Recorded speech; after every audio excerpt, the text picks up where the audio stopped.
Yo, what's good, guys? It's Blake, and today we're going to be breaking down how to cook up a beat with a sample for Young Thug. I got the sample from my boy Odyssey. I'll drop his YouTube channel in the description because all the samples are like some of the most fire samples I've really ever heard. He's just so different and underrated. But yeah, let's get right into it. Alright, so before I start the breakdown, I'm going to play a little snippet of the beat so you guys can get a feel of what it sounds like.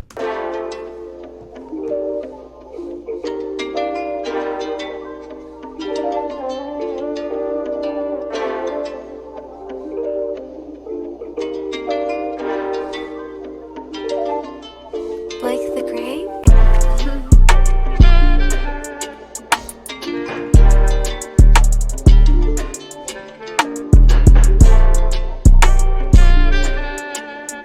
Starting off, let's go to the sample. So this sample was an E major and 112 BPM originally, but I raised it up to 118 BPM and I pitched it down 600 cents. I never use a sample as is. I always add something, whether it's pitching, whether it's changing the BPM, adding different effects, just to make it feel like more like it's mine and a collaborative effort instead of just throwing drums on a sample. I also added some reverb, a compressor just to raise the gain up a little bit, and then with the EQ I cut out some low end. This is the original section of the melody that is shown as the main section in the final beat. So here's that.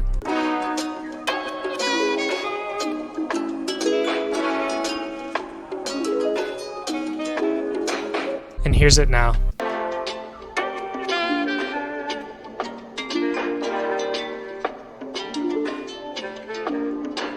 Starting off with the 808s, so knowing I was in 118 BPM, I knew I could be a little bit weirder with the 808s, so this 808 pattern does look normal, but I put it in the spots of the 1/3 beat, so it's a little bit off-centered than it usually is, and it just adds to the triplet bounce, which I kind of run with the hi-hats more, as you'll see. Here's what the 808 sounds like by itself.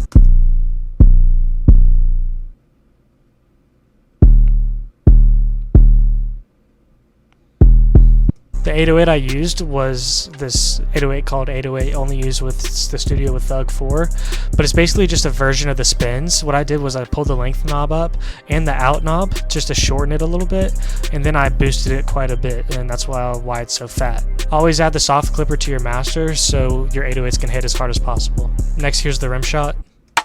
As you can see with the hi-hat pattern, I messed with the velocities a lot.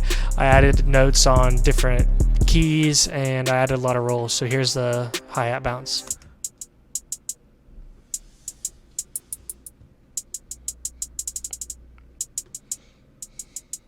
As I was talking about with the 808 earlier, I wanted to follow more of a triplet type of bounce. So most of these hi-hats are on the triplet notes, so it's different than a two-step, and it just rolls a lot differently, and it sounds really good in the 115 to like 124 BPM range. Next, here's the open hats.